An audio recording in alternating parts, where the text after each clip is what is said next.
The man had spent all his savings on a first-class ticket just to meet his idol, the CEO of a major airline. But after a brief handshake, the wealthy executive immediately began sanitizing his hands. When Mala pitched his idea for a low-cost airline so poor people could afford to fly, the executive laughed in his face. He made it clear, airplanes were for the rich, and he would never let the wealthy and the poor share a cabin. He even tried to push Mala into economy, but Mala stood his ground. He'd paid for his seat, and no one had the right to move him. But the executive wouldn't tolerate sitting next to someone like him. So not long after, an announcement came over the speakers claiming there was a technical issue, and the flight had to return.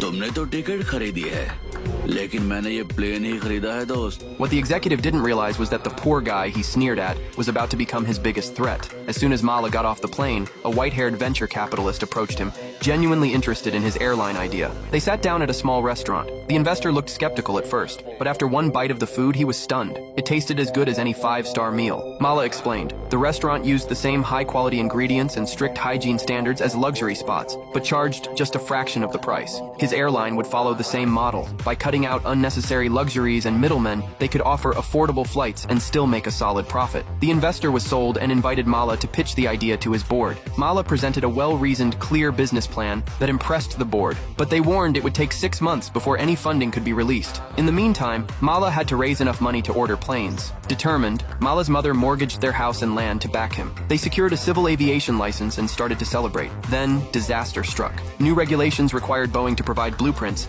and Boeing canceled their deal. Worse, Mala's startup was slapped with a €50,000 penalty for aircraft delays. Desperate, Mala turned to the white-haired investor, only to discover a brutal truth. The investor had been working with the airline CEO all along. It had all been a setup. The rich weren't about to let the poor cut into their profits. Their real plan was to drown Mala in debt and crush his dream before it even took off.